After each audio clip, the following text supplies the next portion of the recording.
On Saturday morning, even though I'd wanted to sleep in and try and catch up on my rest, I found that I was up rather early, as was everyone else. Saturday proved to be another very special day. The trip to Mark Tree the day before had stirred up many emotions and memories. Saturday proved to be special because it gave us a time to simply talk with one another and sort of process at least some of what we'd experienced at our homecoming in Mark Tree.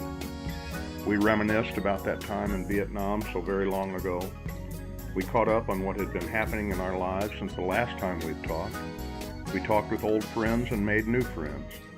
And it was not just the men. The wives found themselves talking, laughing, and just enjoying the company of other wives. Just as we men form the brotherhood that is Charlie and Echo Companies and our medics, the wives have their own sisterhood based on their experiences. I was truly blessed as I met with old buddies and watched others fellowshipping with one another. Old photographs and other memorabilia were brought out, which elicited a wide range of responses. Men stared intently at photos.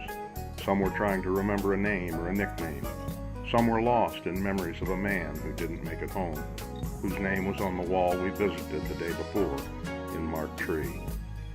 I heard someone exclaim, "I remember that," as some artifact from decades ago stirred up fond memories and laughter from the comrades gathered around him. The responses of the wives were also fascinating, the sisterhood of being married to a combat vet.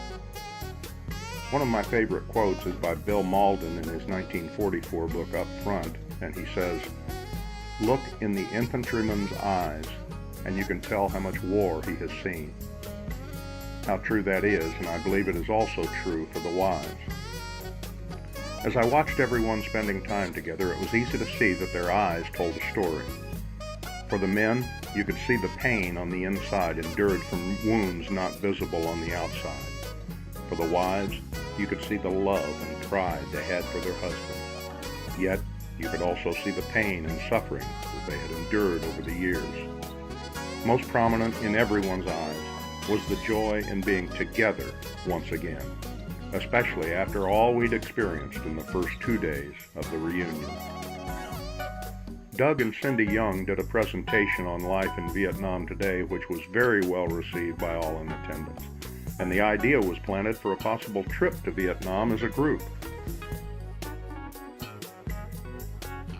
At 10:30 a.m., a very special meeting was held. Miriam Bradshaw Hunter, our Gold Star wife, and her son Ben, and his fiancée Stacy, and his daughters met with several who served with Miriam's husband Brad. What a very special time, as Miriam was able to talk with Leroy Harshberger, Bob Lott, Bob Moore, John Myers, and David Sprinkle, all of whom served with Brad. These brave men were able to share with Miriam and her family the details of their life with Brad in Vietnam up to and including the day he died, 15 June 1971. Saturday afternoon we gathered for our group photos. We had one large photo of everyone in attendance, and then group photos of Charlie Company, Echo Company, the medics, and others. As we gathered for the photos, I was struck at how powerful a time it was. Here was a bunch of men who'd gone through some pretty horrible circumstances together many years before. Just like those grainy photos most of us still have from Vietnam, men were standing proudly together, smiling. The smiles are somewhat different now. They tell a story of how hard it had been for many of these men to smile for so many years. But it was okay for us to smile again because we were together, once again, as comrades. Many years ago, we had fought, bled, and cried together. The important thing was that we had done it together. Now, in this place, we were together again. Together, this weekend, we had faced all the demons of the previous years, and together, we were blessed to experience a welcome home we thought we would never receive. Yes, this was definitely a powerful time. After the photo shoot, we began preparing for the banquet. As we moved to the room for the banquet, I thought it odd that the doors were locked until right at 6:30 p.m. Knowing Tree and Laura, I realized they had some kind of surprise in store. but there was no way I could have been prepared for what we saw when the doors were open. 3 of our brothers, dressed in fatigues, carrying weapons, stood rock-solid still as the living 3-man statue. Jim Stanford, Lonnie Branch, and Michael Combe had to stand there for nearly 30 minutes as people took pictures of an unbelievingly thoughtful way to open our banquet. Once inside, the ceremonies began with the JROTC Honor Guard posting the colors, then the assembling of the missing man table. I truly thought that I had cried all the tears I could, until, one by one, men brought the items that go to make up the table that honors our brothers who could not dine with us. Then, when Miriam and her family brought the last item to the table, I found I did have more tears to shed. Miriam placed the flag that had covered Brad's casket and the shadow box with his medals on the table. There was not a dry eye in the room. Just prior to the meal, representatives from both Charlie and Echo companies made presentations to Tree and Laura for their tireless efforts in making the reunion the success that it was.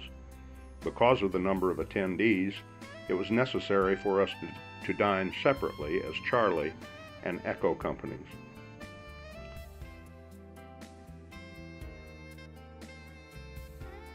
Then it was time for the meal. It was great to fellowship with our comrades as we ate.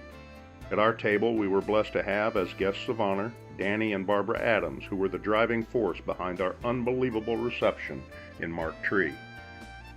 After the meal, Colonel Tom Thomas, who served in Charlie Company in Vietnam 1971-1972, introduced our speaker for the evening. Nick Bacon served 2 tours in Vietnam and was awarded, among other decorations, the Congressional Medal of Honor, the Distinguished Service Cross, and 2 Purple Hearts. He gave a very inspirational speech. Then it came time for our candlelight ceremony. All reunion attendees gathered together again. No one was sure what was going to happen. I guarantee you, however, that I was sure I had cried all the tears I could. Again, I was mistaken. As the lights were dimmed and the candles were lit, Tree played a recording that Miriam Bradshaw had made of some of the letters she had written to Brad while he was in Vietnam. Hearing those raw emotions pour from Miriam's letters was nearly too much to experience. There was her excitement and anticipation at telling about how their son Ben was growing and could not wait to see his daddy, as Brad was scheduled to meet them on R&R the Friday before Father's Day, to the total devastation of writing a letter that she knew Brad would never receive because a major had come the day before informing her of his death. The final letter was dated 15 July 2008, the 37th anniversary of Brad's death, and spoke of how her love for Brad had never diminished. It also told of how their son Ben had grown into such a fine man, and she and Brad have 2 beautiful granddaughters.